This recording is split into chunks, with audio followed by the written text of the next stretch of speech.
I think Harry, it's kind of like he's not even worried about what's happening in the UK. He's more concerned with capturing the US. Yeah, no way with the way that she's been treated, and I'm sure that she's going to have.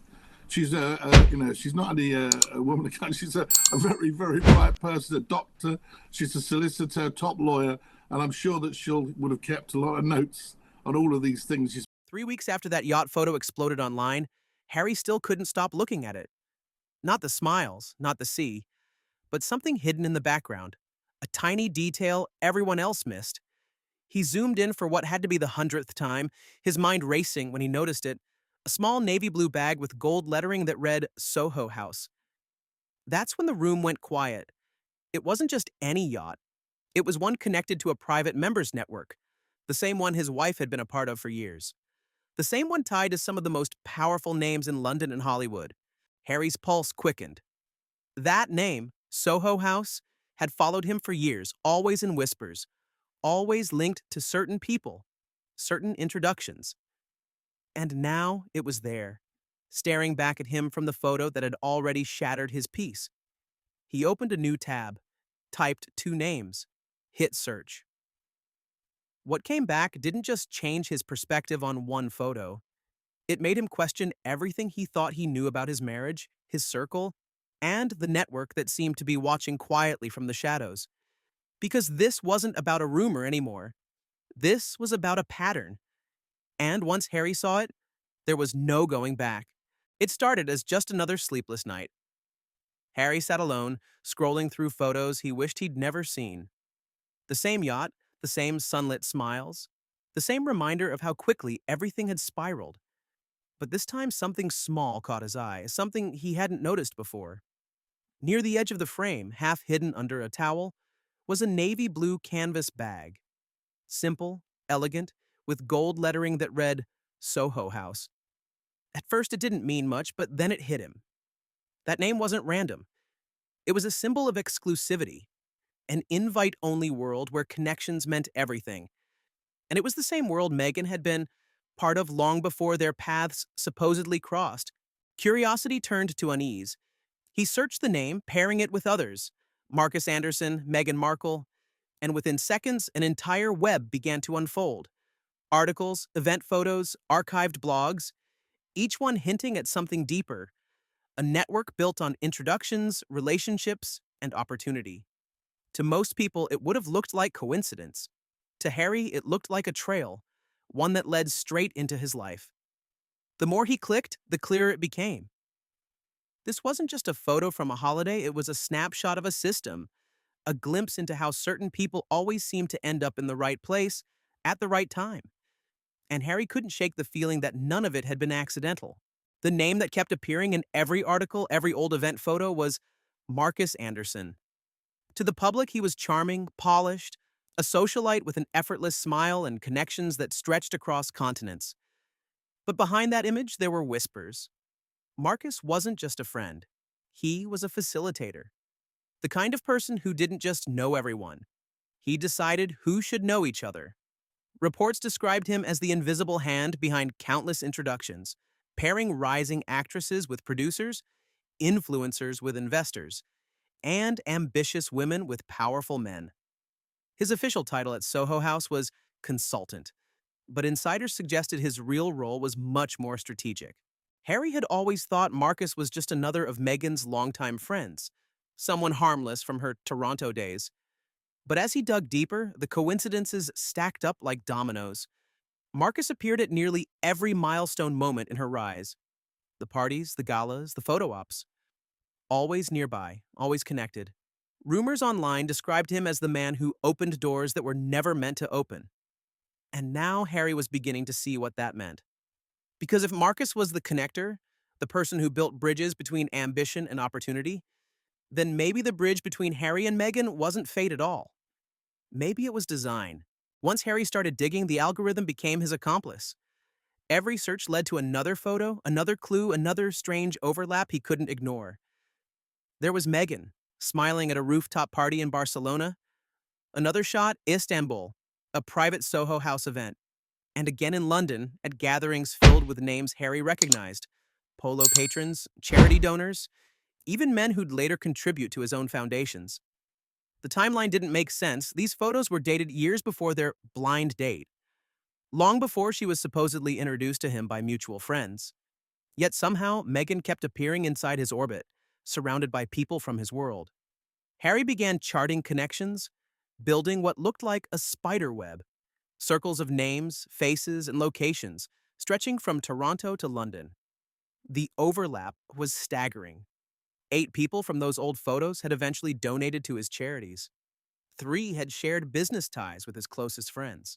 Coincidence? Maybe once, but not dozens of times. Not across continents. The deeper he went, the clearer the pattern became. Meghan hadn't just stumbled into royal circles. She'd been moving through them long before he ever noticed, like someone tracing a path she already knew by heart. And in that realization, something inside Harry shifted.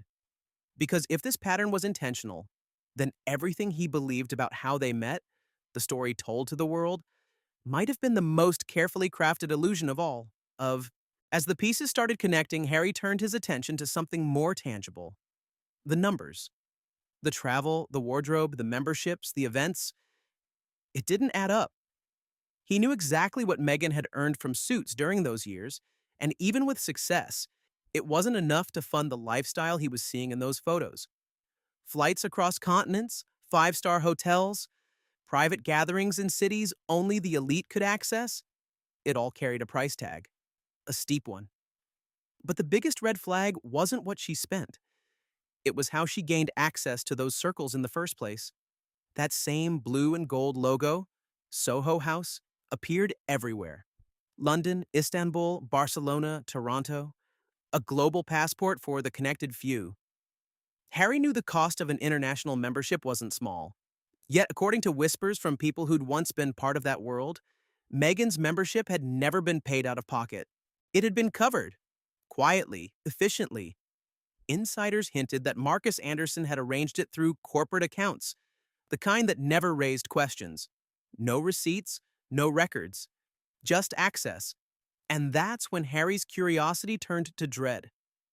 Because if someone else had been funding that access, those flights, those memberships, those moments, it meant there was an investor behind her rise. Someone backing her path into his world. And the closer he looked, the more it felt less like romance and more like strategy. Harry's next move was instinctive. He pulled up the royal wedding guest list, determined to see who had really been invited. As he scanned the names, a pattern emerged that made his chest tighten. Dozens of guests weren't just friends or family. They were familiar faces from Soho House events across London, Toronto, and beyond. Men and women who had been in the background of Meghan's life for years, quietly observing, guiding, and connecting her. It wasn't a coincidence.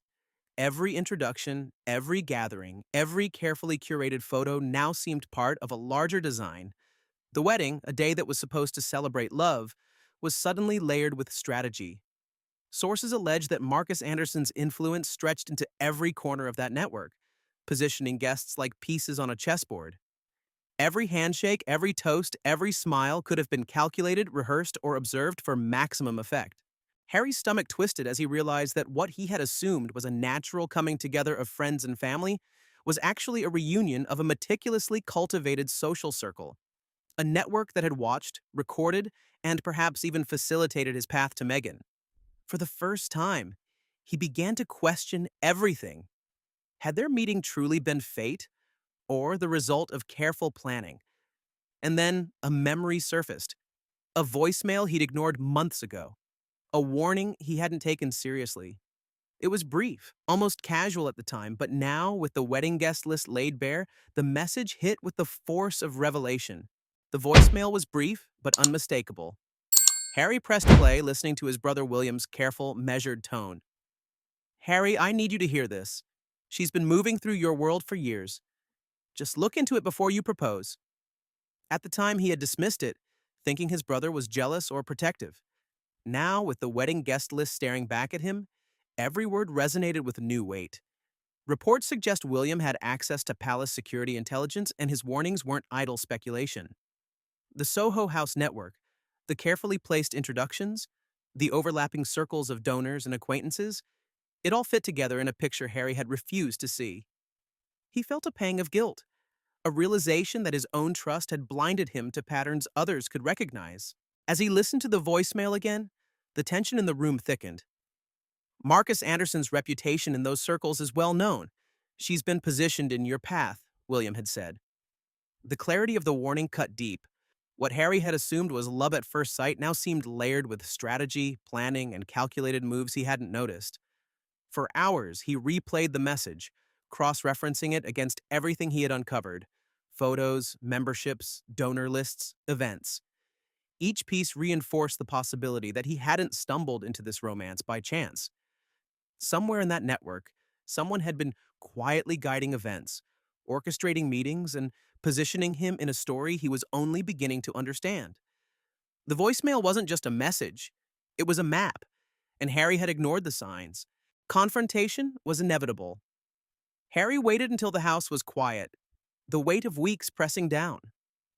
When Meghan appeared in the kitchen, her expression warm at first, it shifted the moment he asked the question he could no longer suppress.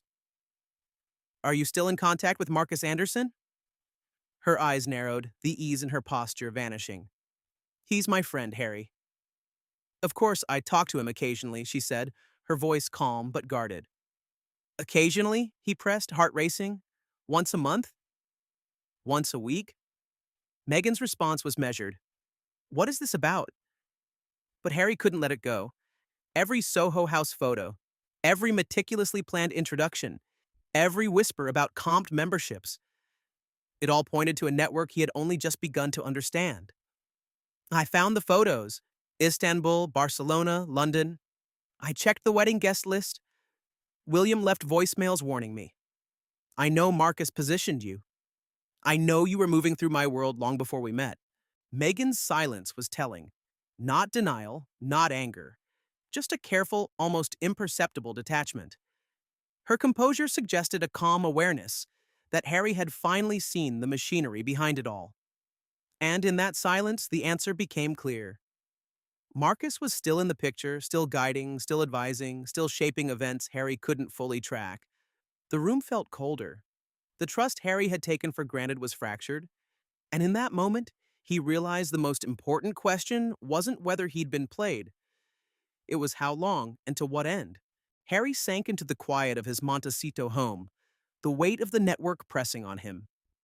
If Marcus Anderson could guide someone into his world, orchestrate introductions, and position Meghan so precisely, then what else could this system achieve? Reports suggest the network extended far beyond any single relationship, touching industries, charities, and global elites. It wasn't just about love. It was influence, strategy, and careful timing. He thought about the possibilities. If a young actress could be elevated into royalty, could others be positioned to leverage power, money, and fame on a similar scale? And if so, where did that leave him? Harry realized he might never have been the goal, only a rung on a ladder stretching higher than he could see. Each yacht, each gala, each carefully curated photo now felt like evidence of a larger game, one he hadn't signed up to play but had already entered. At night, he imagines the conversations he will never hear. Marcus advising, congratulating, guiding, deals, introductions, plans that might shape the trajectory of entire careers, including hers and perhaps even his. The truth is chilling. The network didn't stop with the engagement, the wedding, or the headlines. It evolved. And somewhere on the other side of the world, the pieces keep moving. Harry knows one thing with absolute clarity. In this game of influence, strategy, and access, he was never the player. He was the prize. And the ladder keeps climbing.